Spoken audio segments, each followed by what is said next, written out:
Ang programang ito ay rated SPG. Striktong patnubay at gabay ng magulang ang kailangan. Maaaring may masiselang tema, lengguwahe, karahasan, sexual, horror o droga na hindi angkop sa mga bata.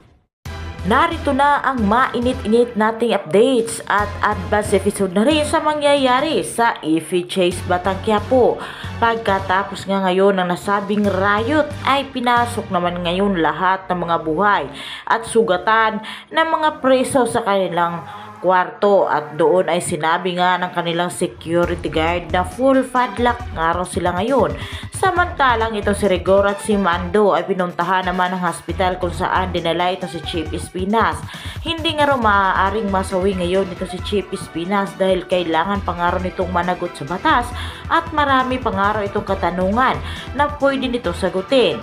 Sa kabilang banda naman ay pinuntahan ni Rigor at nitong si Mando itong si Maka Santos upang interviewin. Ngunit malimit lamang ang sagot nitong si Maka Santos dahil nawala na nga raw siya ng malay at hindi na nga raw niya alam kung ano nga ba ang sumunod na eksena. Basta ang alam nga lang raw niya ay itong si Bong ang nag-umpisa ng gulo.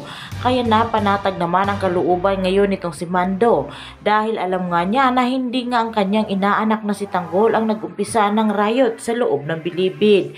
Ngunit itong si Mando ay nakapag-isip nga na may alam nga raw ngayon ito si Maka Santos. Ngunit hindi lamang ito nagsasalita. Tinatakpan nga nito ngayon ang mga ginagawa nila at malamang araw ay kasabwat nga rin ito. Habang itong si Balatukan ay hindi na nga ngayon naka-revive at tuluyan na nga itong nawala sa landas niya bilang isang opisyalis ng nasabing NCF. Ngunit sinausap nitong si Rigor ang mga doktor. Tawagan lamang ro sila kung mayroon na ngang magbabago dito nga kay Chief Espinas at kung sakaling magising na nga ito dahil kailangan nga raw itong mabulok sa bilibid.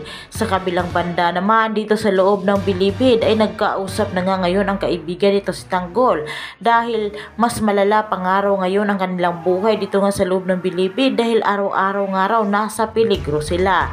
Habang nagmamasid naman ito si Marcelo at nakikirinig nga sa lahat ng usapan ng mga kaibigan nito.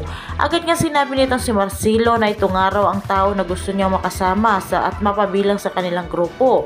Kailangan nga raw nilang maghanap ng ganito katatag at katapang dito nga sa loob ng bilibid upang sa kanilang paglabas ay magiging malakas na nga raw ang kanilang grupo. Habang ito si Bubbles ay umiiyak nga sa kanilang selda ng kababaihan dahil nag-aalala nga raw siya mula nga sa kanyang lolo na si Celso.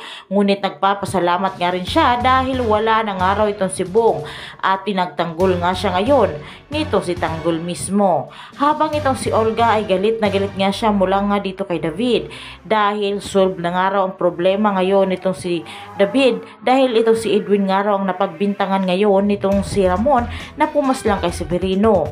Ngunit hindi nga raw iyon mangyayari dahil nakita nga raw siya nitong si Edwin na hawak-hawak nga ang gatilyo ng baril kung kaya't may ituro nga raw siya nitong si Edwin na posibleng bumaril kay Severino. Ngunit itong si Olga ay pinagsasabihan nga ngayon itong si David na ang tanga-tanga nga raw at ang kalat-kalat nga raw nitong magtrabaho. Hindi nga raw gaya niya kapag siya ay magtrabaho ay wala nga raw naiiwang bakas at isang ebidensya. Ngunit nang manabalitaan na nga ngayon itong si Olga ang nasabing riot sa NCF ay pumunta nga siya sa loob ng bilibid at dalawin na sa ospital itong si Celso. Ngunit bago pa man maipasok nitong si Olga dito nga sa loob ng hospital ay nakita nga rin siya nitong si Rigor. Doon na nga nakagkausap itong si Celso at si Olga na inamin na nga raw nitong si Celso dito nga kay Marcelo na siya nga ang tunay na ama nito dahil magkasama nga sila sa isang selda. Nalaman na nga ngayon itong si Marcelo na itong si Celso pala ang naging driver nitong si Olga dati at katiwala at dito nga iniwan nitong si Olga ang kanilang anak na si Bubbles. Doon na nga umiiyak itong si Bubbles na umamin nga itong si Marcelo sa kanyang harapan na siya nga raw ang tunay na ama nito.